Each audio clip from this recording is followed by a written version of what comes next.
Bonjour tout le monde, j'espère que vous allez bien. Aujourd'hui, je vous retrouve pour deux affaires françaises de faits divers s'étant passés cette année, donc il n'y a pas encore eu de procès, mais je tenais quand même à vous les partager.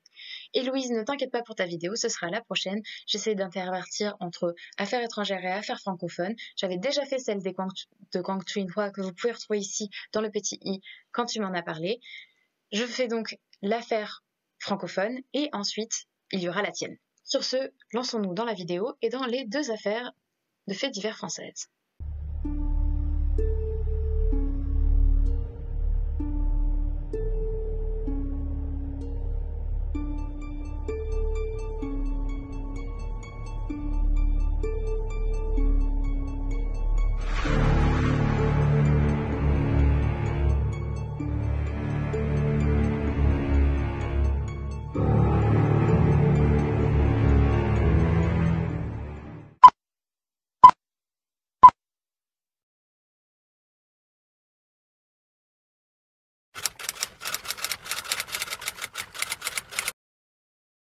Une nuit de septembre 2021, une jeune femme, Léa, et son compagnon Bernard ont un problème de panne de voiture sur le bord d'une départementale dans le Pas-de-Calais. Cependant, une voiture arrive à vive allure et percute Léa.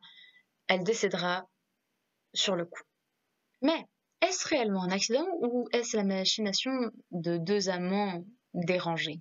Pour se rendre compte de ce qui est réellement arrivé à Léa, il faut rentrer dans la vie de Bernard et de Laura. Bernard, 29 ans, et Laura, 30 ans, ont un passé complet derrière eux.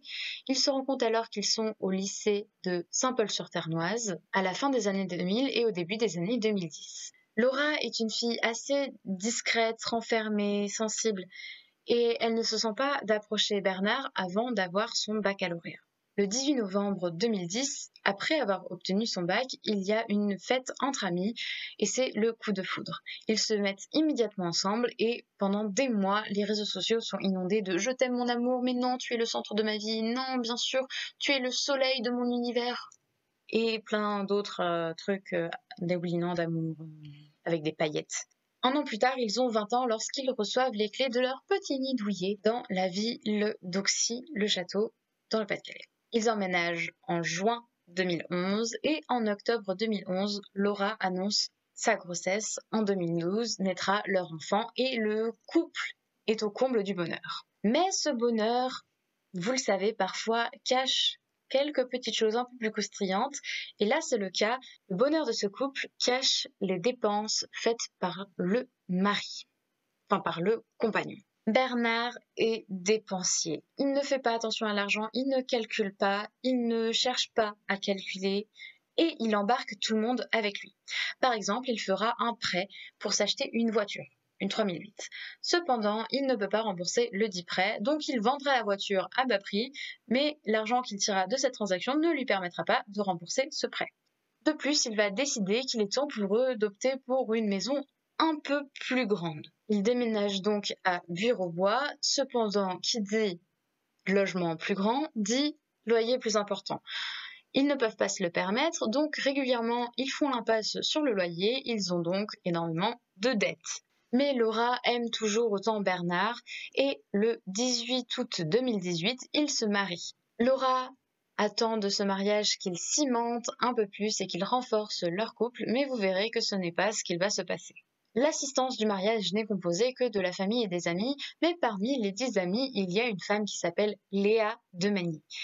Et elle va être remarquée au cours de la soirée pour faire de nombreuses pauses cigarettes avec le marié Bernard. Un an après leur mariage, Bernard annonce à Laura qu'il souhaite la quitter. Cependant, il ne peut pas déménager parce qu'il n'a pas d'argent. Rappelons qu'il dépense tout. Et donc, pendant 3 mois, il cohabite avec sa future ex-femme. Celle-ci entre en dépression et elle expliquera en mars qu'elle a découvert que depuis le 1er du mois, Bernard l'a trompée avec une autre femme et que la veille au soir, elle l'avait interpellé suite à cette affaire et qu'il s'était énervé et l'avait giflé. Effectivement, ce qu'il faut savoir, c'est que Bernard trompe Laura depuis un moment déjà avec Léa Demagny. Léa Demagny, elle, est une jeune femme très souriante, très agréable, très avenante, qui est une auxiliaire de vie à l'EHPAD de la ville de Doullens. Elle y est très appréciée et reconnue par ses collègues. Léa et Bernard finiront donc par s'installer à Frévent dans une petite maison typique du nord de la France, un coron aux briques ocre et au long jardin derrière la maison. Le couple semble aller très très bien, Bernard s'est remis au sport, etc. Mais ce que Léa ne sait pas, c'est que Bernard a renoué avec Laura et qu'il la voit désormais régulièrement. Il trompe donc sa compagne avec sa femme. Les amis de Laura la préviendront qu'il ne faut pas faire ça, mais ça servira à rien. Cependant, problème important, Bernard n'arrive pas à rompre avec Léa. Il ne sait pas comment faire et donc il en vient à la conclusion qu'il faut éliminer Léa. Le 14 septembre 2021, Léa Demany travaille à l'EHPAD durant l'après-midi. À 21h, Bernard vient la chercher pour la ramener à Frévent en passant par la départementale 916. La nuit tombe rapidement et le couple passe juste après la ville de Bouc-Maison lorsque la voiture de Bernard a une panne. Léa ne s'inquiète pas, effectivement, la voiture de son compagnon a certaines pannes. Mais le couple n'appellera pas de dépanneuse et ne se déplacera pas pour aller chercher de l'aide à Bouc-Maison qui est à 2 km. Non. Ils vont décider de repartir jusqu'à Frévent à pied en longeant la route.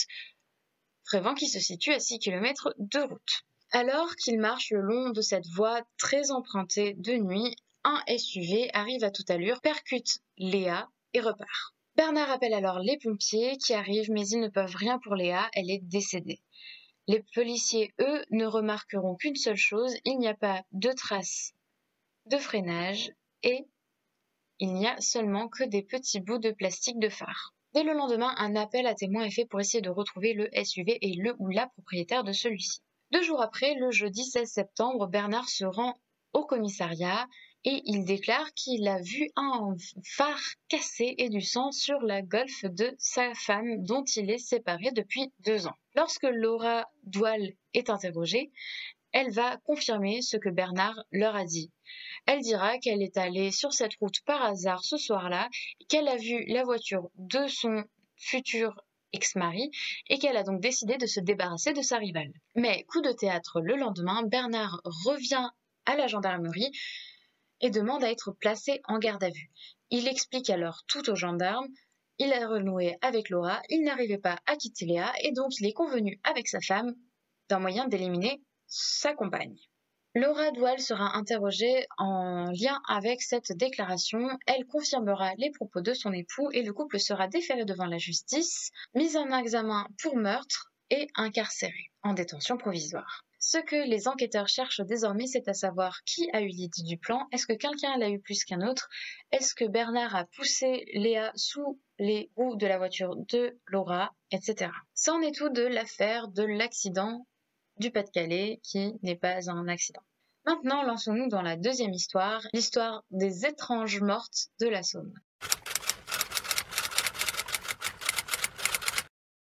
Le 8 août dernier, soit le 8 août 2021, Lorena, compagne de Serge Bacot, est retrouvée morte dans le lit conjugal. L'homme reconnaîtra avoir frappé sa compagne et il sera mis en examen pour cela. Mais le décès de Lorena en rappelle un autre. 4 ans auparavant, l'ex-femme de Serge Bacot était elle aussi retrouvée morte dans le même lit.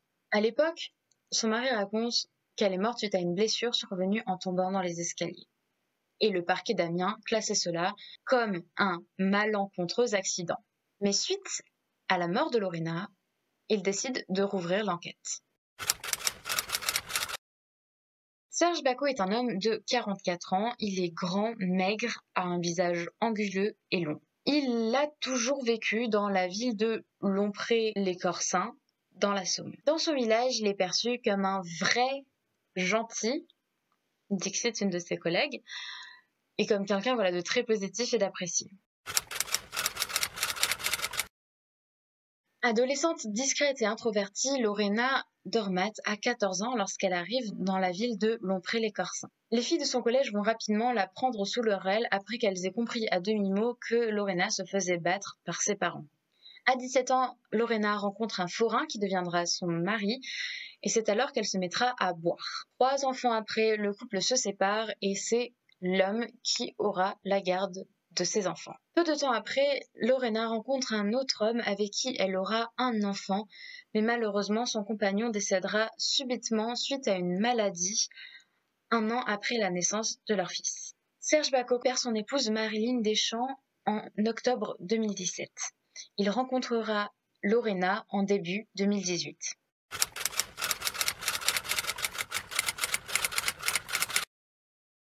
Ils se mettront ensemble et, en deuil tous deux, essaient de s'entraider dans l'alcool, etc. et finalement se tireront vers le bas. Ce qui reviendra énormément dans les témoignages des riverains, c'est que Serge et Lorena font des soirées tous les soirs et des soirées à deux. Ils mettent la musique à fond et se saoulent pratiquement tous les soirs. Et l'alcool dans le sang de Serge Bacot n'est absolument pas une bonne chose parce qu'il commencera à être violent verbalement et physiquement avec Lorena. Entre l'hiver 2020 et l'hiver 2021, Déborah, une des voisines du couple, se verra régulièrement réveillée la nuit par quelqu'un qui toque à la porte. C'est Lorena qui s'est fait mettre à la porte de chez elle et qui demande l'hospitalité pour la nuit. Déborah la laissera donc finir la nuit chez elle et au petit matin, Lorena rentrera dans sa maison. Et cela recommencera plusieurs fois. En avril 2021, un voisin s'inquiétera réellement suite à une violente dispute du couple. Il appellera donc la gendarmerie et Lorena minimisera. Elle dit qu'elle s'est juste pris une claque et un coup dans la cuisse. Serge, quant à lui, prendra une amende de 180 €. Dans la foulée, les services sociaux s'inquiéteront de la famille. Serge et Lorena vivent avec 4 enfants sous leur toit. Un fils de Serge d'une première union, un fils et une fille de Serge avec Marilyn Deschamps, et aussi le fils de Lorena, dont elle a la garde, celui dont le père est décédé d'une maladie. Cependant, les services sociaux, bien sûr, ne feront rien, et tout continuera comme ça. Peu de temps après, Lorena, qui pourtant est quelqu'un de discret, commencera à s'épancher auprès de ses amis, de sa vie sentimentale et de sa vie personnelle. Elle expliquera qu'elle a énormément peur de Serge. Elle demandera même à Déborah de ne pas lui envoyer des messages à partir de certains horaires, car Serge est jaloux et cherche à contrôler tous les SMS qu'elle reçoit et donc checkerait son téléphone. Elle se livre aussi sur l'infidélité de Serge. Elle a surpris Serge en caleçon avec une des femmes qu'ils accueillent régulièrement et elle sait que Serge va souvent dormir chez cette dite femme. De son côté, Serge, lui, accuse Lorena de le tromper via des actions sexuelles débridées et de l'échangisme. Enfin bref, la jalousie règne au sein du foyer. À l'aube du 8 août 2021, une dispute aurait donc éclaté au sein du couple. Serge aurait battu violemment Lorena au visage et au ventre, puis ils seraient tous deux allés se coucher et lorsqu'ils se seraient réveillés, Serge aurait remarqué que sa femme était décédée. Et la mort de Lorena, elle touche vraiment tout le village, c'est une petite communauté, mais elle va aussi interpeller. Et beaucoup vont se demander si la mort de Marilyn Deschamps en 2017 n'aurait pas été du fait de Serge plutôt que d'un accident domestique. Une amie de Serge dira que lorsqu'elle est allée lui présenter ses condoléances suite à la mort de Marilyn, alors qu'il lui parlait de tout ce qui avait en train à la veillée funèbre, etc., il n'arrêtait pas de fixer l'escalier de la maison et que ça l'a énormément interpellé. Il lui aurait donc expliqué que Marilyn serait descendue la nuit pour aller chercher quelque chose, qu'elle serait tombée dans les escaliers, mais qu'elle n'aurait pas souhaité aller aux urgences, qu'elle serait retournée se coucher et que le lendemain, quand il se réveillait, elle serait morte victime d'une rupture de la rate. Le parquet d'Amiens classera cette affaire comme un accident sans l'intervention d'un tiers. Mais à la lumière du récent décès de Lorena, ils vont décider de rouvrir l'enquête. Marilyn Deschâtres était décrite comme une femme très discrète. Originaire de l'Eure, elle avait un diplôme de professeur des écoles et elle rencontre Serge Bacot sur un site de rencontre. Après ça, elle viendra jusque dans la Somme pour s'installer avec lui. En 2009 naît leur premier fils et 3 ans plus tard naîtra leur première fille. En 2016, ils se marient. Rien alors ne laisse présager du funeste destin de Marilyn, à l'exception d'un événement en particulier. En septembre 2017, il y avait eu un repas de chasse où Serge et Marilyn étaient invités. Marilyn était alors arrivée avec un foulard autour du cou et des bleus sur les avant-bras. Alors que quelqu'un lui demande pourquoi elle a ces bleus et ce foulard, Serge répond à la place de Marilyn qu'il y a eu une altercation la veille avec des gens qui ont cherché à voler sa camionnette et que Marilyn a été agressée, que quelqu'un l'aurait battue, d'où les traces sur ses avant-bras, et que l'homme aurait essayé de l'étrangler, d'où le fait qu'elle ait mis un foulard pour cacher ses traces de strangulation. Personne ne croit vraiment à cette option, mais ça n'ira pas plus loin. Suite à tout ça, la question qui est donc posée par les enquêteurs, c'est est-ce que Serge Bacot violentait Marilyn? Est-ce qu'il l'aurait battue à mort? Était-elle martyre de son époux? Enfin, on veut savoir ce qu'il est réellement advenu de Marilyn. Est-ce que c'était réellement un accident ou bien est-ce que Serge a pété un câble et l'a tué? Voici donc comment se termine la deuxième affaire dont je voulais vous parler aujourd'hui. J'espère que ces affaires vous auront diverti. J'avais envie de parler d'affaires moins connues, d'affaires plus récentes, que voilà, là j'étais dans Alain Lamarre, c'est une affaire qui date de 78, très complexe, avec beaucoup de dates, plein d'interrogations en lien avec ce que la police et la gendarmerie se disent, etc. Et c'était très lourd en fait. J'ai essayé 3 fois de faire ma vidéo sur Alain Lamarre et je n'ai pas réussi à la faire, à la finir. Ça ne me convenait pas, malgré trois prises complètes de plus d'une demi-heure chacune, voilà. Donc je m'étais dit que j'allais vous parler de quelque chose de voilà, de plus récent, de peut-être plus proche de nous. N'hésitez pas à me dire ce que vous en avez pensé en commentaire. J'adore vous lire, j'adore voir de l'interaction, voilà, que vous me disiez des choses positives ou même négatives du moment que c'est amené de manière polie et courtoise. Voilà, donc n'hésitez pas. Si la vidéo vous a plu, likez, ça fait plaisir. Abonnez-vous si vous voulez soutenir la chaîne et activez la cloche pour être au courant des prochaines sorties. N'hésitez pas non plus à vous abonner à mon Instagram. Je vais essayer d'y poster plus de choses, mais au moins vous verrez l'avancement de la partie backstage, on va dire, du montage. Donc vous verrez que je suis en train de travailler sur les vidéos, etc. Et si vous voulez me poser des questions ou si vous voulez qu'on parle, voilà, n'hésitez pas à vous abonner non plus à ma page Instagram. Sur ce, n'oubliez surtout pas, la confiance n'exclut pas la vigilance. Nous, on se retrouve dans 2 semaines. Ciao!